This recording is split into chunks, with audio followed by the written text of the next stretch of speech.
수고하십니다. 부총리께서요. 네. 그 R&D 예산 삭감 문제는 워낙 중요한데 지금 3일째 국감 중인데 부총리께서는 뭐 큰 문제 없다 이렇게 답변으로 일관을 하셔서 오늘 R&D 관련해서 R&D 삭감 관련해서 다시 질의를 합니다. PPT를 잠깐만 시간 좀 여기 잠깐 다시 좀 해주시고 시간 좀 다시 좀 PPT 좀 띄워주세요. 지금 보면은 OECD가 주요국 잠재 성장률 추이를 발표를 했는데 충격적입니다. 우리나라가 지금 1%대 올해 1%대 잠재 성장률 2%대도 좀 깨지고 내년에는 더 또 하방한다. 근데 우리보다 그 잠재 성장률이 낮게 평가되는 미국이나 캐나다, 프랑스, 미국이나 프랑스는 우리보다 경제 규모가 큼에도 불구하고 여기는 반등 추세입니다. 이건 꽤 충격적이에요. 근데 이제 우리가 인구 구조의 변화나 뭐 인구 절벽 시대 이제 이런 상황을 맞닥뜨리고 있는데 원래 이 자본 노동과 더불어서 생산성 향상, 그래서 이 생산성이 향상이 되어야 잠재 성장률이 높아지게 될 텐데 요 과학기술 이 분야가 대단히 중요한 거 아니겠습니까? 그렇다고 한다면 유능한 정부는 기술력 혁신과 또는 산업 경쟁력 확보를 위해서 국가 차원의 노력을 하고 있고 다른 선진국들도 다 공공부문 연구 개발에 집중적인 투자를 하고 있습니다. 경쟁적으로 하고 있어요. 이웃나라 일본도 마찬가지. 일본은 막 법까지 만들어서 하고 있고. 근데 우리만 지금 16.6% 삭감을 해서 전 세계에서 좀 웃음거리도 되고 있고 이해 못하겠다 이런 이야기도 듣고 있고요. 모든 국민은 다 걱정하고 있고 이게 코로나를 지나면서 이 과학기술 이 역량이 이 기간 동안에 코로나의 특성 때문에 일시적으로 후퇴한 게 있어요. 그래서 정량적 성과가 좀 감소한 것처럼 보입니다. 이랬다고 해서 관료주의적 사고로 R&D 성과를 정량적 평가로 그냥 일방적으로 평가를 해버리고 이렇게 되면 그럴 상황은 아닌 것 같아요. 지금 세계 경제가 되게 어렵다고 하는데 주요 국가들이 그러함에도 불구하고 R&D 예산은 줄이지 않고 있단 말이죠. 이건 성장 잠재력을 계속적으로 유지하기 위한 조처들 아니겠습니까? 그러니까 이 과학기술 예산 문제는 어떻게 보면 다음 세대를 위한 세계 공통의 암묵적 재정 준칙이다. 저는 그렇게 보고 싶습니다. 그 과학기술 발전과 관련해서 우리 국민들의 인식을 조사한 건데요. 뭐 이렇게 쭉 있습니다만은 이게 이제 한국과학기술기획평가원에서 한 건데 과학에 대한 투자로 국가가 더 강해진다. 삶의 질 제고에 대한 우리 국민의 믿음이 매우 큽니다. 이 과학기술의 발전이. 근데 우리 정부 윤석열 정부는 우리 보통 국민의 수준에도 못 미치는 것 아닌가 하는 생각을 하게 됩니다. 정책은 말로만 하는 게 아니고 결국은 예산으로 하게 되는 거거든요. 그런데 문제는 이 과정들을 지켜보면서 야, 큰일 났다. 이 국가 시스템, 운영 시스템이 붕괴됐다. 어떻게 1년 반 만에 이렇게 됐지? 하는 걱정이 돼요. 국가 과학기술 정책은 과학기술 기본법에 의해서 운영이 되고 있잖아요. 그래서 쭉 체계적으로 다 나열이 되어 있거든요. 국가과학기술 기본계획을 수립하고 중장기 투자 전략을 수립하고 과제 기획 및 선정을 하고 이렇게 선정된 R&D 사업은 추진 단계가 있는데 기획 단계가 있고 집행 단계가 있고 연구 종료 및 성과 관리 단계로 구분을 하게 됩니다. 그리고 또 국가 연구 개발의 성과 평가도 또한 법률에 다 근거해서 있거든요. 성과 평가 및 성과 관리에 관한 법률이 있잖아요. 그래서 자체 평가도 하고 상위 평가, 특정 평가를 포함해서 단계 평가의 절차를 거치게 되어 있고 지금 그림에 나와 있잖아요. 이걸 예산안에 반영하게 되어 있잖아요. 그래서 윤석열 정부가 작년 12월 14일에 이 법에 근거해서 제5차 과학기술 기본계획을 세웠어요. 이거 다 절차에 의한 거거든요. 이때 핵심적인 키워드가 뭐냐 기억하실 건데 탄소 중립, 디지털 전환, 재난위기, 공급망 지원, 우주, 해양 이거였거든요. 그리고 올해 3월 27일 5차 과학기술 기본계획의 중장기 목표에 따르면은 제1차 국가연구개발 중장기 투자 전략을 23년부터 27년까지 수립을 하고, 이게 2030년에 과학기술 분야에 있어서는 우리가 5대 강국으로 도약하겠다. 그리고 이걸 비전으로 해서 예산은 5년간 170조 원을 투자하겠다. 그리고 정부 총 지출 대비 5% 수준 유지하겠다. 이렇게 발표를 한 바가 있습니다. 이게 윤석열 정부가 수립한 최초의 법정 계획이고 최상위 투자 전략. 이게 정부에서 강조를 했고 또 보도됐어요. 근데 이게 3개월 만에 유명무실해져 버린 겁니다. 또 이 국가 시스템이 붕괴된 또 하나를 보면은 R&D 이 중장기 투자 전략, 그러니까 과학기술 기본 계획과 국가 R&D 중장기 투자 전략은 과학기술 기본법 제5조 3에 따라서 수립 과정에 반드시 국민 의견과 전문가들의 의견을 수렴하는 절차를 거치도록 되어 있잖아요. 이건 잘 알고 계시죠? 그래서 저 표에 보듯이 국민 참여도가 이게 쭉 나와 있는데 착수 및 수립 과정, 참여 국민 수 및 국민 의견 수 이걸 다 보면은 대충 잡아도 한 3,000명 정도가 참여를 했어요. 이게 기재부 마음대로 이게 바꿀 수 있다는 게 아닙니다. 이게 중장기 비전이 없는 정책은 그냥 인스턴트에 불과해요. 그리고 이 기본 계획하고 중장기 투자 전략은 착수부터 완성까지 이 법에 근거해서 쭉 프로세스를 쭉 보게 되면 대략 한 15개월에서 17개월 정도 시간이 소요가 됩니다. 그리고 이 R&D 과제는 당연히 기술 예측 조사에 기반한 기술 로드맵하고 연계가 되어야 되는 거죠. 그러니까 법과 절차를 준수해서 지금 여러 가지 절차를 다 밟아도 윤석열 정부 임기 한 4년 차나 돼야 완성되는 겁니다. 법에 근거하면. 근데 비전도 원칙도 없이 그냥 일방적으로 이런 식으로 삭감하는 게 이게 말이 되냐 이거예요. 그 다음에 이 예산도 이 성과 관리에 관한 법률, 성과 평가 및 성과 관리에 관한 법률 3조 8조에 따르면 성과 평가를 하고 그 결과를 관련 정책을 수립하는 데 있어서도 그렇고 사업의 추진과 예산을 조정하는 데 있어서도 반영하게 되어 있어요. 그래서 2023년 자체 평가 및 중간 평가 결과 우수 등급을 받았고 과학기술혁신본부의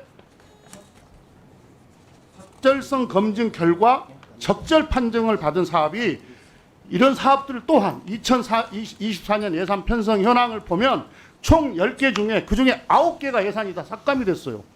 적절 판정도 받았고 우수 판정도 등급을 받은 예산이 10개 중에 9개가 다 삭감이 돼버렸어요.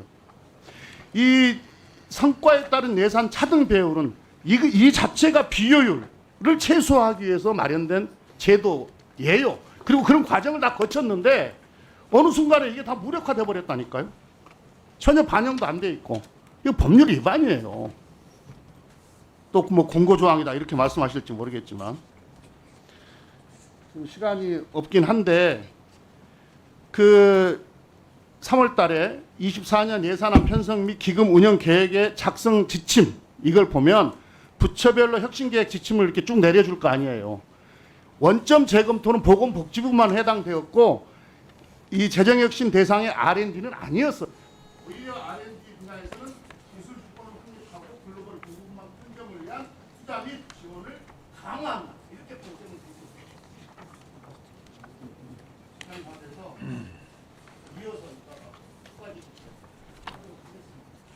부총리께 질의하겠습니다. 아까 본질의에 이어서 R&D 관련한 질의입니다. 관련 법에 근거해서 법에 따른 절차를 밟아서 예산안을 다 만들었는데 올해 6월 28일 재정전략회의에 대통령이 나눠먹기식 갈라먹기 R&D 예산 제로 베이스에서 재검토할 필요가 있다 이렇게 발언을 하고 29일 날 기재부는 7월 2일까지 원점 재검토 지시를 하게 됩니다. 카톡, 이메일 등등으로. 그리고 나서 보란듯이 한림원 과학기술 유공자 예우 및 지원 사업 31%가 삭감되는데요. 이게 이제 무엇을 보여주는 거냐면은 정부가 이 과학기술계를 바라보는 어떤 윤석열 정부의 시각을 보여주는 아주 단적인 예다. 저는 그렇게 생각을 해요. 8월 30일 날 기재부가 23년에서 27년 국가 재정 운영 계획을 발표하면서 네 가지의 약속을 합니다. 약자 복지 강화, 미래 투자, 미래 준비 투자, 경제 활력 제고를 통한 양질의 일자리 창출, 국가의 본질 기능 뒷받침 등. 이게 이제 4대 중점 분야인데 이게 뭐냐면 제대로 과감하게 투자하겠다 이렇게 약속을 해요. 그런데 1년 전에 공표한 22년에서 26년 분야별 재원 배분 계획에 따르면 이 R&D 분야는 연간 3.7%씩 증가시키겠다. 이렇게 계획을 내놨어요. 그런데 1년이 지난 올해 재원 배분 계획에는 R&D를 연간 0.7% 임기 동안 0.7%씩 증가시키겠다. 이렇게 그러니까 12개 분야 중에 가장 낮은 사실상 동결이에요. 물가 상승률을 고려하면 삭감 수지입니다. 이래가지고 어떻게 아까 약속했던 미래준비 투자를 과감하게 하겠다. 어불성설 아니에요. 그러니까 본인들이 뭐 내놓은 것도 지키지를 않아요. 그래서 제가 자꾸 이 국가 운영의 어떤 시스템이 붕괴가 되고 있다. 이제 이렇게 이야기를 하는 건데 조성경 차관이 처음에는 대통령 예산 삭감 아닌 예산 배분이다. 이 과기부 차관 아니 과분이 과학기술부 차관 예산 배분 지시를 한 거다. 근데 6월 28일 그러니까 10월 11일 작년 10월 12일 날 올해 10월 12일 날 처음에는 대통령 예산 삭감이 아닌 예산 배분 지시다. 이렇게 했다가 그래서 6월 28일 국가재정전략회 예산 삭감 지시는 마지막 수단이었다. 이렇게 지금 발언을 해요. 이게 조성경 차관의 말이 사실이면 대통령의 원점 재검토 지시는 2024년 예산안 편성 지침에 제대로 기재부가 반영을 안 한 거 아닙니까? 이 기재부 잘못 아니에요? 기재부가 잘못한 게 아니라면 대통령이 이상한 말씀을 하신 거죠. 거짓말을 한 거죠. 한번 볼게요. 9월 13일 제20차 비상경제민생회의 겸 대한민국 초거대 AI 도약회의에서 대통령께서 초거대 AI 기업에 대해 많은 관심을 가지고 지원하겠다. 그런데 표 한번 보십시오. 인공지능 관련 예산 삭감 내용입니다. 하도 많아서 시간 관계상 다 부를 수가 없어요.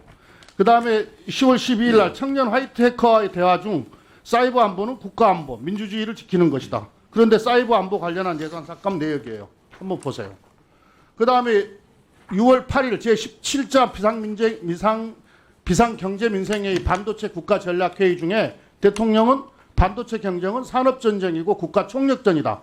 심지어 반도체는 국가 12대 전략기술 중 하나다.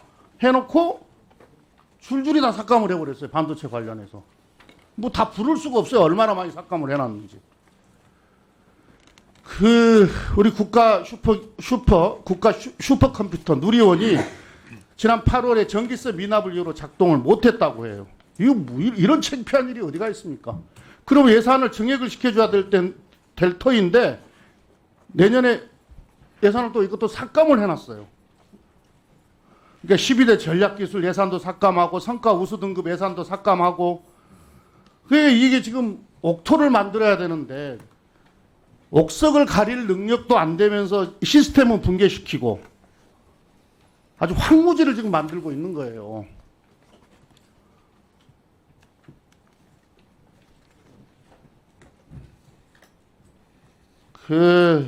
국민 입장에서 보면 아까 제가 쭉 지금 이야기를 했는데 대통령이 지금 허언을 하고 있거나 아니면 기재부가 허언을 하고 있다.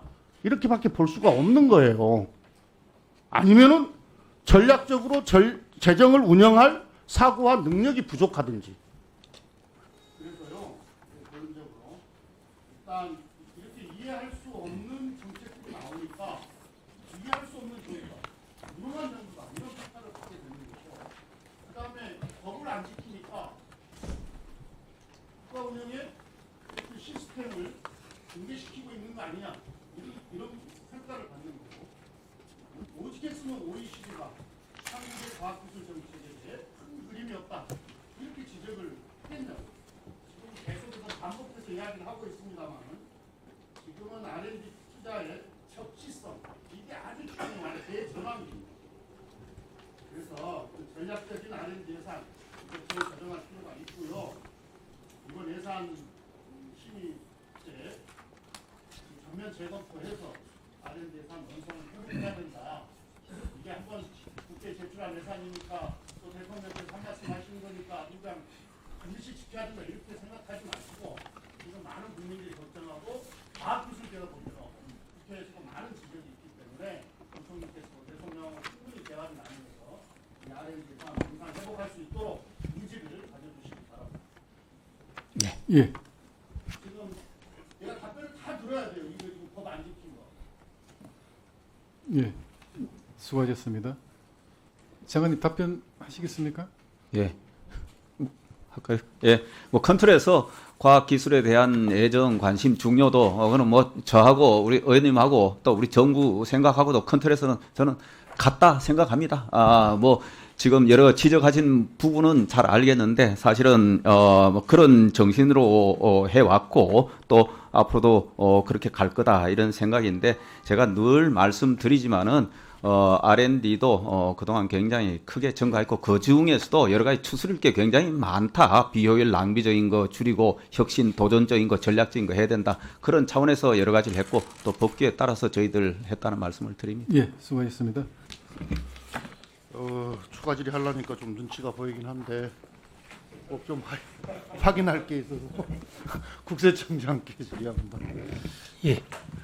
그 증여세 산정할 때 이거 보이지가 않네. 증여세 산정할 때 한국부동산원의 주택가격 통계를 활용합니까? 그러지는 않습니다. 주택가격 통계 활용되지 않고 있죠. 활용하지 않죠. 예, 개별 한국부동산원- 개별 가격의 취득가와 양도가를 그렇죠. 시가로 산정하는 게 네, 그렇게 국세청에서 답변이 왔어요.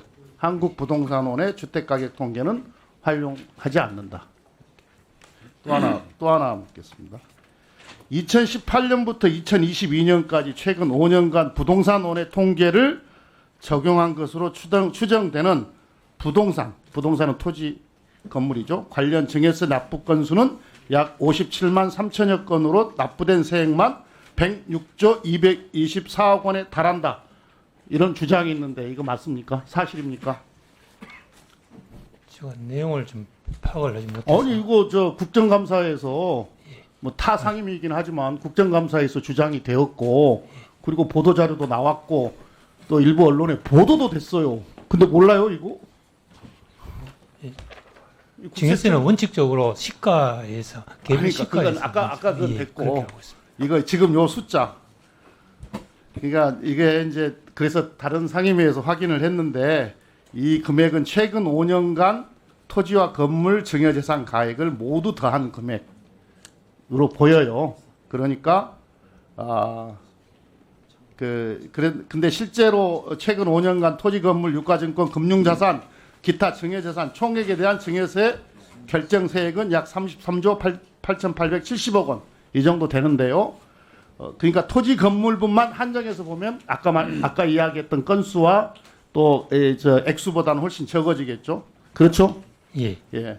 근데 국정감사에서 존경하는 뭐 여당 의원님께서 이런 주장을 했어요. 이게 국세청 관련한 이슈이기 때문에 국세청에서 적극 대응을 해야 돼요, 이거. 이거 대응했습니까? 만약에 이게 5년간 증여세 납부했던 사람들이 국세청이 더 걷어갔네 이렇게 생각하고 억울해서 소송 걸고 이러면 어떡하려고 그래요? 이거 대응하십시오. 지금 제가 사실 기사를 확인해 보겠습니다.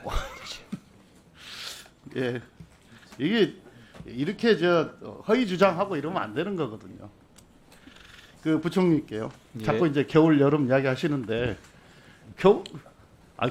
겨울이니까 추우니까 장작을 넣어줘야지. 다 얼어 죽이면 안 되잖아요. 필요한 상황은 그렇게 하고 있습니다. 뭐 장작을 넣다. 말씀드렸지 안 않습니까? 놔두고 자꾸 저 아까 제가 그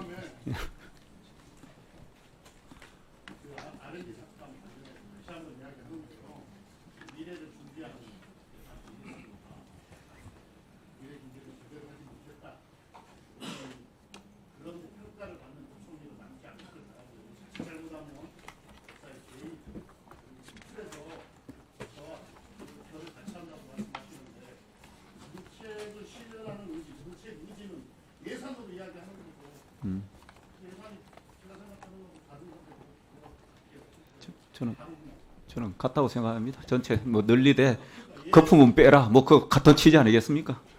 예, 수고하셨습니다.